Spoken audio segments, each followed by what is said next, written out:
a todos, bienvenidos a Urban Tecno, soy Rubén Ulloa. Hoy vamos a hacer otra dosis de cámaras, en este sentido os traemos el análisis de la Panasonic FZ300, seguramente una de las mejores bridge que hay en el mercado, un precio que ronda los 500 euros y que nos ofrece muy buenas opciones cuando tratamos de hablar de fotografía, de diseño, de uso. En general es una cámara que nos ha gustado mucho, nos ha dado una buena experiencia, sobre todo empezando por un diseño muy parecido al de una cámara reflex, una cámara mirrorless. Lo cierto es que en ese sentido Panasonic, a tema de diales, funciones, los botones, todo lo tiene muy bien planteado. Ya desde hace unas cuantas generaciones, con los primeros modelos de las GH, ha conseguido llegar a un chasis que, sin ser muy grande, es muy cómodo. Tenemos los diales muy bien pensados, los modos de función, los modos de selección de enfoque automático, el famoso Q-menú de Panasonic. Lo cierto es que todo está bastante bien pensado, todo se hace muy sencillo de usar y en ese sentido el diseño de Panasonic cobra un sentido superior al que pueden tener otros fabricantes en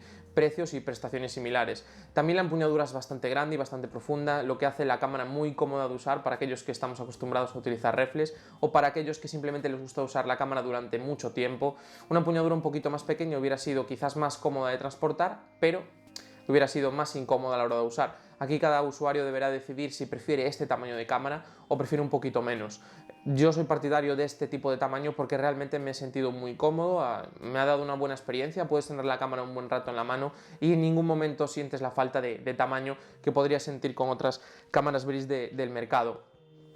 Uno de los puntos diferenciales que tiene esta Panasonic FZ300 por encima de las demás, por encima de la mayor parte de sus rivales, es el objetivo. Contamos una lente Leica con un equivalente de 35 mm de 25 a 600 mm de distancia focal, con una apertura fija f2.8. Este es sin ninguna duda la apertura fija, sea cual sea la distancia focal, el punto diferencial de esta Panasonic FZ300, y que lo cierto es que por eso quizás sea por lo que más nos ha gustado.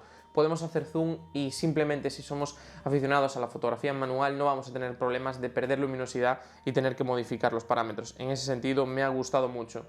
La FZ300 monta un sensor de 1 partido de 2,3 pulgadas de tamaño, un tamaño bastante habitual en compactas, pero que para mi gusto queda un poco pequeño en una cámara de este precio y sobre todo una cámara bridge. Quizás a lo mejor Panasonic podría dar un salto más, aunque es muy habitual que utilice este tipo de sensores, este tamaño de sensor en sus compactas. Las compactas que tiene de más tamaño son de otra gama y por lo general son bastante más caras que esta FZ300.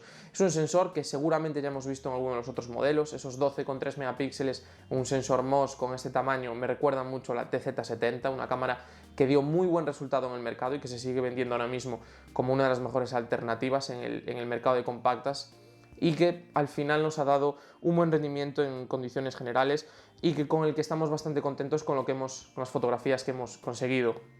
Panasonic vuelve a presumir en este sentido del Hybrid OIS, un sistema de estabilización de 5 ejes que ya montan algún otro dispositivo y que lo cierto es que nos ha dado muy buenas prestaciones en general en fotografía, ahorrándonos un par de pasos de luz y pudiendo forzar aún más la velocidad de obturación. Unido a ese f2.8 hemos conseguido fotografías que a lo mejor con otras cámaras de este segmento hubieran sido mucho más complicadas. Lo que menos me ha gustado es que este sistema de estabilización no se puede utilizar ni con vídeo en 4K ni con el vídeo en Full HD en alta transferencia de datos que tienen. Quizás un sitio donde más quizás el sitio donde más sentido tenía a la hora de grabar a mano, pero en general para la fotografía sí que nos va a ayudar bastante y va a ser bastante positivo contar con este sistema de estabilización de 5 ejes. Contamos con un sistema de enfoque de 49 áreas, aparte de todos los típicos sistemas por parte de diferentes opciones que tiene, seguimiento, detección de caras y alguna otra cosilla más que van montando poco a poco más fabricantes. En líneas generales el sistema de 49 puntos nos ha funcionado bien, con buenas condiciones lumínicas y con objetos con bastante contraste. El enfoque es muy rápido, bastante preciso también. Cuando nos metemos con poca luz, con a lo mejor objetos más planos, empieza a sufrir, pero tampoco es nada grave. En ese sentido he estado bastante contento con él. Sobre todo por la posibilidad que tiene del el enfoque macro, muy cómoda, muy fácil también, con uno de los diales laterales que tiene, algo que ya hemos valorado en el diseño.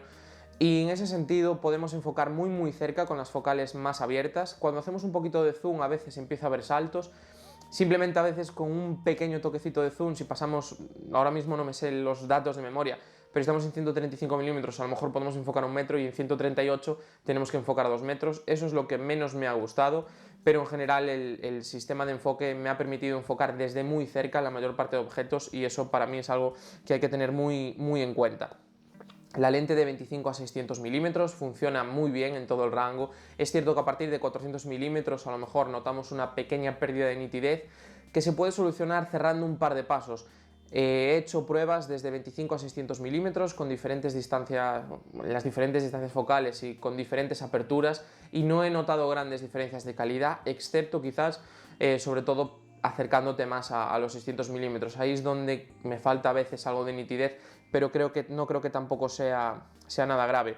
Sobre todo si utilizamos la exportación directa de las fotografías en JPG, la nitidez va a ser prácticamente idéntica y nos vamos a tener que ir muy mucho al detalle para notar esas pequeñas diferencias.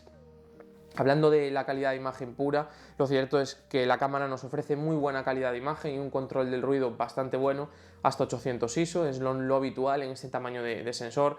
1600 ISO y 3200 lo desenvuelve bien, 6400 lo cierto es que es mejorable, tampoco podíamos pedir mucho más.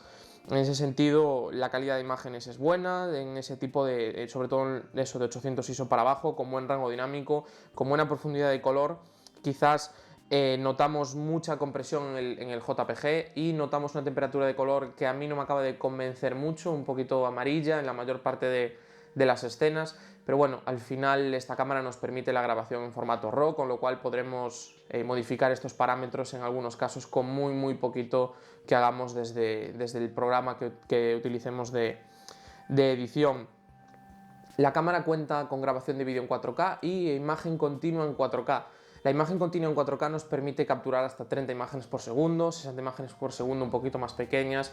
Lo cierto es que aquel que busque esta cámara para hacer deporte en el exterior sobre todo, ya que el sensor, bueno, nos va a penalizar un poquito con ese zoom que tiene y esa apertura, es una cámara que está muy indicada para esto y que lo cierto es que me parece que es uno de los nichos de mercado más potentes que tiene este FZ300.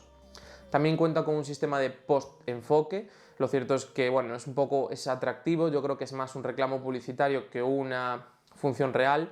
Me ha gustado, pero bueno, la cámara tiene una serie de limitaciones de velocidad de obturación o de enfoque o de distancia de enfoque para hacer la foto, realmente hace un barrido con varias distancias de enfoque, analiza los puntos, hace la foto y tú después escoges el punto y te marca una distancia de enfoque. Queda bien, es algo que realmente es muy resultón, lo puedes hacer directamente desde la cámara, pero no creo tampoco que sea una gran innovación de cara al usuario final en el día a día.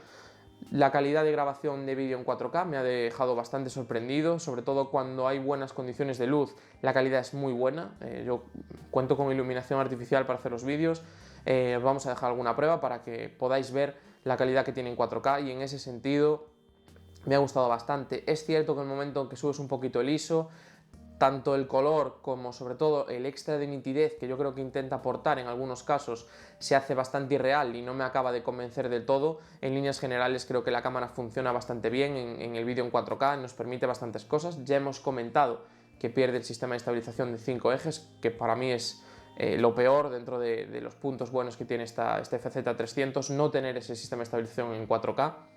Pero la calidad de vídeo en general es bastante buena, cuenta con un buen códec y la cámara es muy cómoda de usar, el modo manual que tiene para vídeo está muy bien implementado.